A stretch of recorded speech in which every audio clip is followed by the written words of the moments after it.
샬롬 할렐루야. 고린도전서 4장 2절. 맡은 자들에게 구할 것은 충성이니라. 아멘.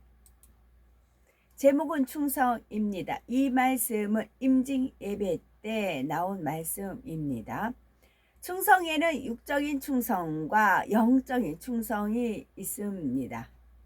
주님을 처음 만난 은혜의 순간, 눈물의 강구 속에 이겨온 연단의 날들이 있지요. 또 응답과 축복으로 감사했던 순간들, 지난 세월을 생고해 보면서 눈물 흘린 분들도 많으시겠지요.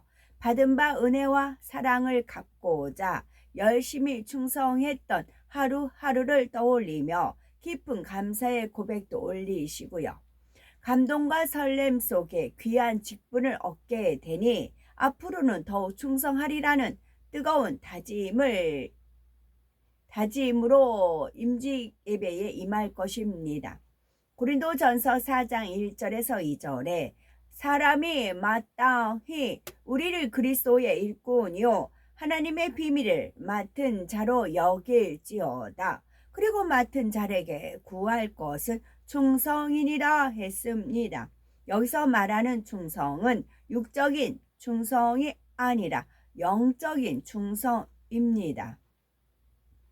사람이 보기에 크고 중요한 사명을 많이 맡고 많은 시간과 물질을 헌신하여 드린다 해서 다 영적인 충성이라고 할 수는 없습니다. 그 안에 하나님께서 기뻐하시는 향이 담겨 있어야 하지요. 곧 하나님을 사랑하는 마음으로 충성하며 하나님께서 원하시는 방식대로 충성해야 합니다. 예를 들어 어떤 분은 자신이 좋아하는 일이나 좋아 보이는 일에만 너무나 열정적인 반면 관심 없는 일은 비협조적이거나 적당히 하지요. 이는 육적인 충성입니다. 내가 원하는 일만 열심히 하는 것이 아니라 하나님의 나라에 유익이 된다면 어떤 일이든 최선을 다해 섬기는 것이 영적인 충성입니다. 지금까지 나름대로는 충성해 오셨지만 그러나 말씀을 통해서 우리의 각자의 충성을 다시 한번 점검해 보셔야 되겠고 이후로는 매 순간 하나님께서 기뻐하시는 영적 충성을 이루어 착하고 충성된 아들, 딸이라 인정받는 목사님, 장로님, 권사님들이 되셔야 되겠다는 말씀입니다.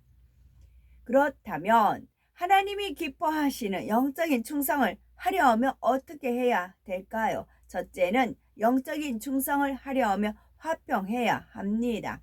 두 번째는 영적인 충성을 하려면 섬겨야 합니다. 세 번째는 영적인 충성을 하려면 사랑이 있어야 하지요. 첫 번째, 하나님이 기뻐하시는 영적인 충성을 하려면 첫째로 영적인 충성을 하려면 화평해야 합니다. 사명을 감당해 오신 분들은 화평의 중요성을 너무나 잘 알지요. 히브리서 12장 14절 모든 사람으로 더불어 화평함과 거룩함을 좇으라. 이것이 없이는 아무도 주를 보지 못하리라 하였지요. 하나님의 나라를 위해 일하는 주의 종이나 하나님의 나라를 위해 일하는 일꾼들 중에는 이를 추진할 수 있는 능력과 열정이 있지만 화평을 이루지 못하는 분들이 있습니다. 자기 생각과 자기 의견을 강하게 주장하여 주변 사람들과 불화를 일으키지요. 이런 사람들은 아무리 일을 열심히 해도 하나님을 기쁘시게 할 수가 없는 거고 큰 일꾼이 될 수가 없습니다. 화평이 깨진 곳에는 하나님께서 역사하실 수가 없고 오히려 사단의 송사거리가 만들어지지요. 결국 영적인 열매가 나지 않습니다. 임직하시는 분들의 믿음이라면 드러나게 다투며 화평을 깨는 일은 당연히 없겠지요. 그러나 여기서 만족할 것이 아니라 상대의 마음을 불편하게 하거나 상처를 주는 일이 없어야 합니다. 자기의 유익에 맞추려 하고 자신의 입장에서만 생각하는 것, 상대의 의견을 인정하지 않고 자기 의견만 자기 의견만 옳고 좋다고 고집하는 것, 자신이 믿음 있다 해서 상대의 믿음에 맞추지 못하고 강요함으로 상대를 힘들게 하는 것, 이 모든 것이 화평을 깨는 이유가 됩니다. 내가 계획한 대로 잘 감당해서 멋지게 열매 내어보겠다는 마음이 아니라 여러 사람들과 하나 되어 성령의 인도를 받으려는 자세가 되어야 하는 것입니다. 더불어 화평을 이룸에 있어서 중요한 것은 우리가 가장 먼저 화평을 이루어야 할 분은 하나님이라는 사실입니다. 아버지 하나님과 주님과 화평하고 하나님의 말씀을 가르치는 목자와 화평해야 하는 것이지요. 이는 곧 죄의 담이 없어야 한다는 말입니다. 디모데전서 3장, 디도서 1장 등 곳곳에 강조하기를 감독이나 장로, 집사 등의 직분을 얻으려면 책망할 것이 없는 사람이 되어야 한다 하였습니다. 어둠과 짝하고 죄 가운데 산다면 직분을 받아 수고하고 봉사한다 해도 하나님께서 그 봉사를 기뻐하실 수가 없습니다. 그 충성을 영적인 충성이라 인정하실 수가 없는 것이지요. 그러므로 우리가 사명을 잘 감당하기 위해 이루어야 할 가장 기본적인 조건은 마음의 할례입니다.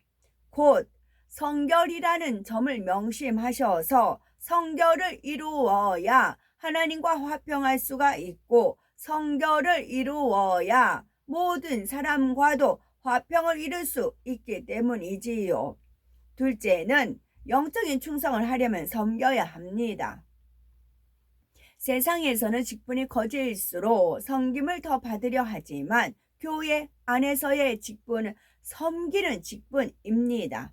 집사보다는 장로가 양떼보다는 주의 종이 더 낮아지고 섬겨야 할 의무가 있지요.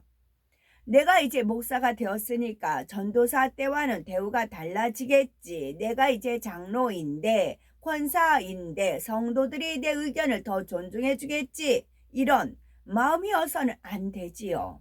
물론 우리의 직분이 높아질수록 성도님들은 우리를 더 섬겨주실 것입니다. 그러니 이럴수록 우리는 더욱 깨어 근신해야 합니다. 혹여 마음이 높아지지 않도록 섬김받기에 익숙해지거나 당연히 여기지 않도록 낮아진 마음을 지켜야 하지요. 희생할 일이 있어도 내가 먼저 하고 헌신할 일이 있어도 내가 먼저 하리라 하는 마음 자세가 되어야 합니다. 하물며 질서상 아래의 일꾼이나 양떼에게 자신의 말에 순종하기를 강요하거나 순종하지 않는 상대에게 불편한 마음을 갖는다면 머리된 일꾼으로서 심히 부끄러운 일이지요. 베드로전서 5장 3절 맡기운 자들에게 주장하는 자세를 하지 말고 오직 양 무리의 본이 되라 하였습니다. 내 생각이 옳은 것 같아도 무조건 상대가 나에게 맞추도록 명령해서는 아니 됩니다. 상대의 믿음과 상대의 상황을 고려하여 진리를 행할 수 있도록 힘을 주고 생명을 낳을 수 있게 도와주어야 하지요.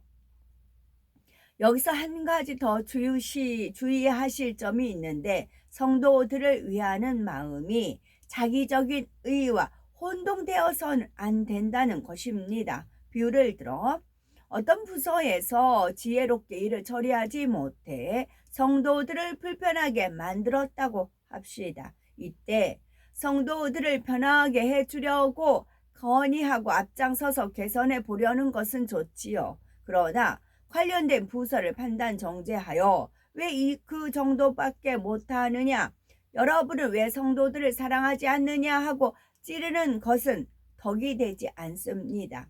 다른 예를 들면 주차장이나 편의시설들이 부족할 때 일꾼들은 성도들보다 더 양보하여 섬기지요. 나는 섬기는 마음으로 일찍 와서 먼 곳에 주차했는데 다른 일꾼이 늦게 와서 교회 안이나 가까운 자리에 편히 주차하는 것을 보았습니다. 이럴 때 우리는 어떤 생각을 하십니까? 저 사람도 일꾼이고 진리를 알 만한 사람인데 왜 섬기지 않고 자기 유익을 쫓는가 하고 불편해한다면 선한 마음이 아니지요. 다른 누구를 바라볼 것이 아니라 내 자신이 먼저 기쁨으로 섬기면 됩니다. 섬김의 마음을 이루라는 말씀은 단지 성도들만 섬기라는 뜻이 아닙니다. 윗분이나 동역자들이든 모든 사람을 대할 때 적용되어야 하지요. 이처럼 섬김으로 사명을 감당할 때 영적인 충성이라 인정받을 수 있습니다. 셋째는 영적인 충성을 하려면 사랑이 있어야 합니다. 이 땅에서 교회의 사명 중 가장 중요한 것은 영혼들을 구원하고 변화시키는 것이지요. 그리스도의 비밀을 맡은 자로서 온 세상에 이 비밀을 선포해야 하지요. 또한 참 자녀를 원하시는 하나님의 소원대로 거룩한 삶을 살도록 가르쳐야 합니다. 하나님의 소원이 여기 나왔어요. 참 자녀를 원하시는 것이 하나님의 소원이십니다. 참 자녀가 나오기를, 그것이 하나님의 소원이세요. 하나님의 소원은 참 자녀를 얻으시는 게 소원입니다. 효자, 효녀가 나오는 게 하나님의 소원이십니다. 참 자녀를 원하시는 하나님의 소원대로 거룩한 삶을 살도록 가르쳐야 합니다. 말과 혀로만 아니라 사랑으로 전해야 하지요. 사도 바울은 항상 복음과 성결을 외치되 말로만이 아니라 지극한 사랑으로 양떼를 돌보았습니다. 자신이 당한 핍박과 환난 때문이 아니라 오히려 교회와 성도들을 위한 염려 때문에 더 많이 기도를 하였지요. 연약한 영혼들을 위로하고 권면하며 가난한 성도들을 구제하기에 힘썼습니다. 그러면서 성도들에게 죄에서 떠나 하나님의 뜻대로 살라고 끊임없이 호소를 했지요. 이런 사랑의 고백이 성경 곳곳에는 나옵니다. 빌립보서 1장 8절 내가 예수 그리스도의 심장으로 너희 무리를 어떻게 사모하는지 하나님이 내 증인이시라 했고, 데살로니가 전서 2장 8절에 우리가 이같이 너희를 사모하여 하나님의 복음으로만 아니라 우리 목숨까지 너희에게 주기를 즐겨함은 너희가 우리의 사랑하는 자 됨이니라 하였습니다.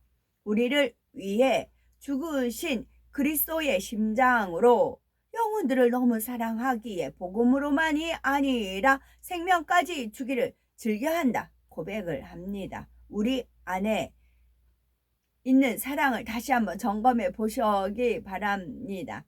하나님의 나라를 얼마나 간절히 구하는지, 영혼들을 위해 얼마나 기도하며 돌아보는지요.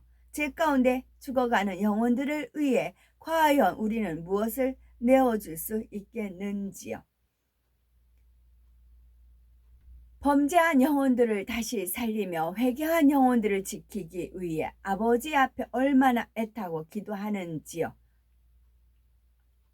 우리는 죄에서 온전히 떠날 뿐만 아니라 함께 영혼들을 위해 기도하고 사랑을 외치는 분이 되어야 되겠습니다. 하나님께서는 아무것도 아닌 우리를 위해 독생자 예수님의 보혈로 우리를 사셨습니다. 흉악한 죄인이었던 우리를 자녀 삼으시고 귀한 사명과 영혼들을 맡겨주셨지요. 인간 경작의 긴 세월을 오래 참고 기다리신 아버지께서 이제 무르익은 곡식단을 추수할 충성된 일꾼들을 찾으십니다. 누가 나를 위하여 갈고 하며 애타우시고 계시지요. 그 간절한 기대와 소망에 부끄럽지 않게 온전하고 거룩한 우리가 되셔야 되겠고, 화평하고 섬기며 사랑하는 일꾼으로서 아버지 하나님께 믿고 맡길 수 있는 충성된 사명자가 되셔야 되겠습니다. 그래서 장차 가장 아름다운 천곳의 예루살렘의 성의 진주문을 통과하여 하나님의 보좌 앞에 설 때, 착하고 충성된 내 아들, 착하고 충성된 내 딸이라 칭찬받는 우리가 되어야 되겠습니다. 아멘.